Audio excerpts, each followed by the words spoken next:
Então hoje faz um tempo que eu não faço vídeo resenha. Eu queria então fazer ainda em sequências dos livros que eu li.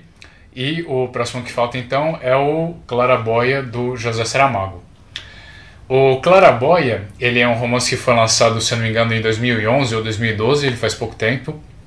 Ele foi lançado depois que o José Saramago morreu, mas na verdade, falando cronologicamente, ele foi o segundo romance escrito pelo autor, logo depois do Terra do Pecado. Só que na época o livro foi rejeitado pelas editoras em que o Saramago tentou publicar, e depois, quando ele já tinha o nome estabelecido, ele não quis mais publicar e deixou que os parentes e familiares dele resolvessem o que iam fazer com o manuscrito do romance, se fossem publicar ou não.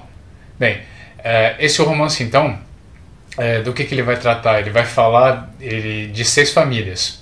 Ele vai se focar em um prédio, em um conjunto de apartamentos pequeno, que cabe 6 famílias, e todas essas 6 famílias vão ser representadas.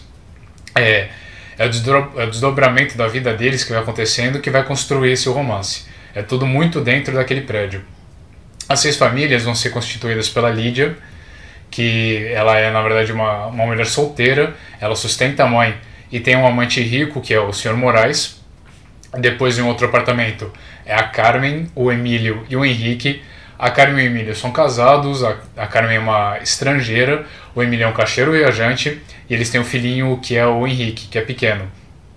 Essa família da Carmen é a primeira desestruturada que aparece, porque eles são muito felizes um com o outro, e a Carmen foca todo o amor dela que ela tem no filho, enquanto o Emílio não sabe o que ele está fazendo ali na vida dele. Depois, o próximo casal é a Justina e o Caetano. A Justina e o Caetano também são um casal que não se batem, eles se odeiam. Eles não têm a importância de estar um com o outro, se um está traindo o outro, que um está fazendo da vida, o outro não se importa, eles apenas se aturam, sabe? O Emílio sustenta a esposa e a Justina passa os dias dela na casa contemplando o silêncio. E eles tinham uma filha chamada Matilda, só que essa filha morreu em algum ponto antes do romance. Depois vem a família com a Rosália, o Anselmo e a Maria Cláudia. Esse já é um núcleo familiar um pouco mais, que parece um pouco mais sólido, né? A Rosália e o Anselmo são casados, a Maria Cláudia é filha deles. E a Maria Cláudia está se iniciando agora na busca por um emprego, né? Na parte de ajudar as finanças da família. Depois tem a Isaura e a Adriana, e a Amélia e Cândida, que moram em um apartamento. São 2 pares de irmãs.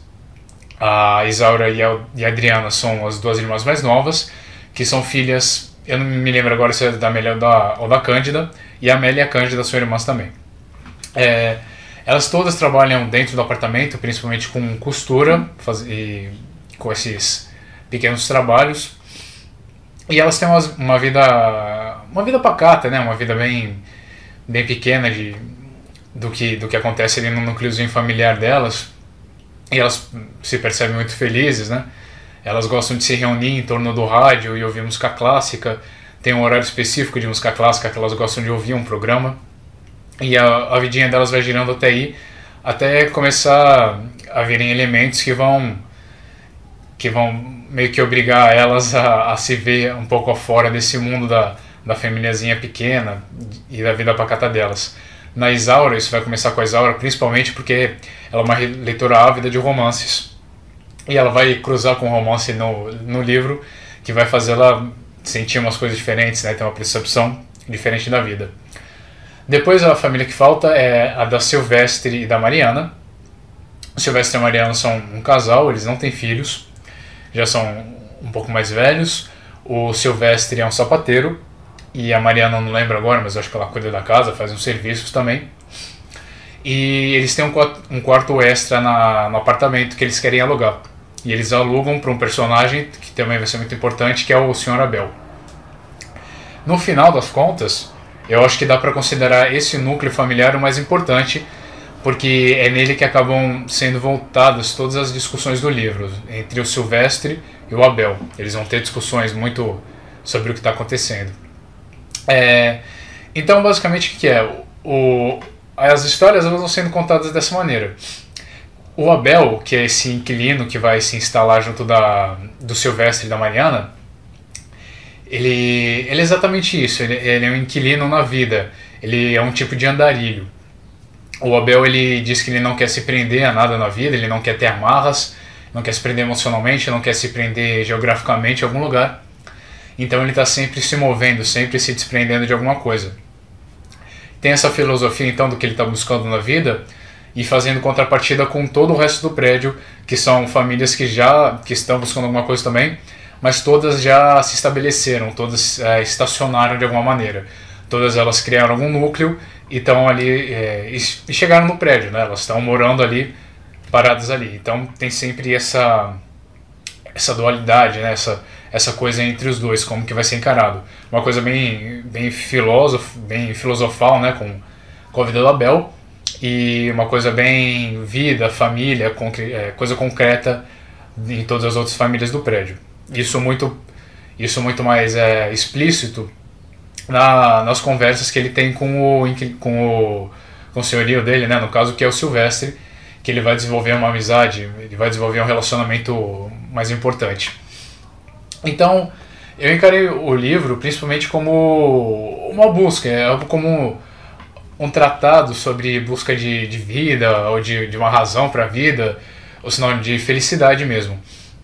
Todas essas famílias, elas têm ou tem algum problema, ou acontece alguma coisa que vai mudar o foco delas sobre a vida que elas tinham antes.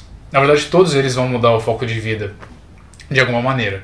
É como perceber que a vida não está dando certo, então eles têm que buscar essa felicidade, essa razão de vida de uma maneira diferente.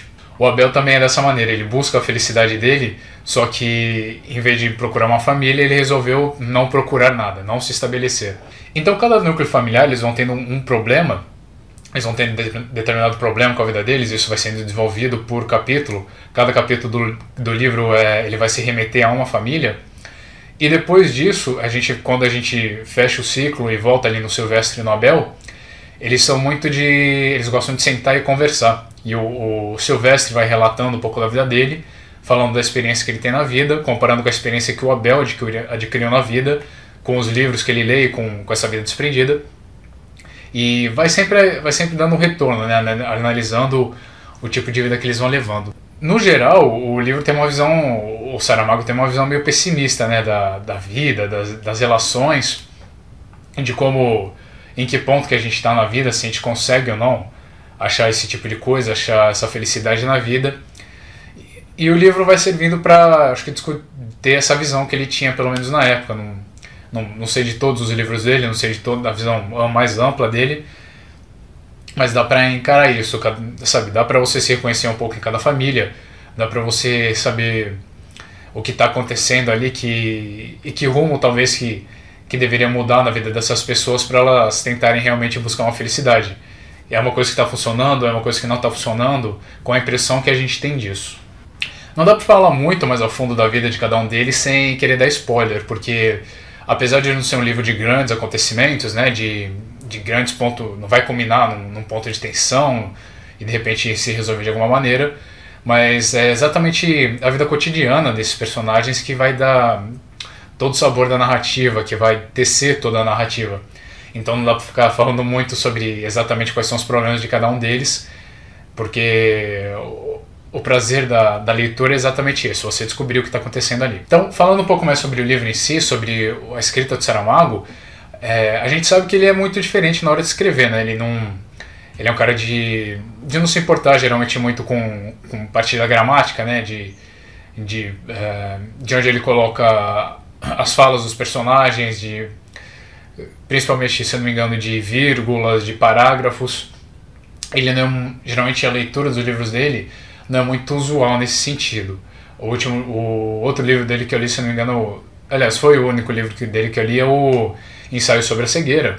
E é exatamente dessa maneira, é uma coisa ambígua, né? A atenção que você tem que prestar na hora de ler é maior. O caso aqui é um pouco diferente. O Claraboia, por ser talvez uma coisa quando ele ainda estava se formando, um livro dele mais jovem, exatamente talvez por isso um livro que ele não tenha querido publicar mais, ele tem a leitura um pouco mais simples. A forma dele escrever nessa época não era ainda assim totalmente mais esparsa, né? Não era tão fragmentada. A gramática é simples, é um livro mais comum de ler, né? Vamos dizer dessa maneira. Então não é uma coisa do Saramago tão madura quanto dos próximos livros dele. Se você quiser ler o livro, dá para ler muito bem. A única coisa que você vai ter que discutir ou pensar, né, é porque é um livro que te faz pensar, com certeza. É um Saramago em todo o sentido de conteúdo dele, é um Saramago com certeza, mas você não vai ter que se desdobrar para entender do ponto de vista de gramática, né, do ponto de vista de escrita. Mas falando isso também, ele não tem a escrita muito poética, ele não tenta fazer muito poema no livro. Tem partes que são bastante poesia, né, que são frases maravilhosas dele escrevendo sobre a vida dessas pessoas, mas não é em si um poema. O que é muito como se fosse um poema é o próprio conceito, né, do livro. É muito filosófico tudo que ele quer dizer, tudo que ele quer colocar no livro. É dessa maneira muito filosófica. Então o conceitual é muito filosófico. Vão ter muitas partes em que os personagens estão discutindo entre si e está rolando uma tese quase de filosofia ali. Então, ao invés de querer florear, né, de ser a escrita em si, as palavras em si, a parte mais floreada, o que é floreado é o sentido do livro e tudo que você consegue tirar dele. Então, é uma coisa de conceito filosófico mesmo. A escrita não deixa de ser muito boa, é uma coisa muito gostosa de ler, ele é muito inteligente, apesar de não ser poético, ele é muito inteligente, conciso na escrita dele, é uma coisa bastante gostosa e primorosa de se ler. Ele tem os núcleos muito bem divididos, as famílias, então você reconhece elas muito bem, elas têm um determinado problema, é aquele problema que você vai saber delas. Não é simples no sentido de ser banal. É um livro que você quer se aprofundar nele, você quer pensar mais sobre o livro. Ele me deu muita vontade de saber o tempo todo, de tentar interpretar cada palavrinha. Que na verdade foi um erro, né? Me pediu um pouco mais de aproveitar a leitura, porque ele é um livro que instiga tanto, né? É a coisa do próprio autor. Instigar você tanto a querer tirar cada pedacinho do que ele quer dizer. Exatamente também por ser um livro de uma questão de bastante filosofia, você percebe que tem muito para tirar dele. Mas eu também não recomendaria você tentar ler esse livro apenas, sabe, ficando totalmente paranoico com a questão da interpretação. Você tem que deixar isso chegar em você. Eu acho que ele fala exatamente dessa coisa da família. A tela dele, né, de fundo, é o cotidiano de várias famílias, exatamente para ser uma coisa simples, exatamente porque isso dá para ser uma coisa que você relaciona consigo mesmo. Então não é um livro para você ficar pirando muito, mas é um livro que dá para tirar muito dele. Bem, então é isso. Eu posso ter parecido um pouco vago, eu acho que talvez, né, nessa resenha ou impressão de leitura, porque faz muito tempo que eu li o livro já faz alguns meses, e eu fui empurrando o tempo das resenhas. Mas se você já leu o livro, por favor, então me diga o que você achou, dá sua impressão sobre a resenha. Eu queria saber como é que tá indo. Eu estou tentando dividir melhor os vídeos do canal, né? Fazer um vídeo específico sobre o livro, tentando fazer uma coisa mais impressão, mais resenha, uma coisa também totalmente sem spoiler.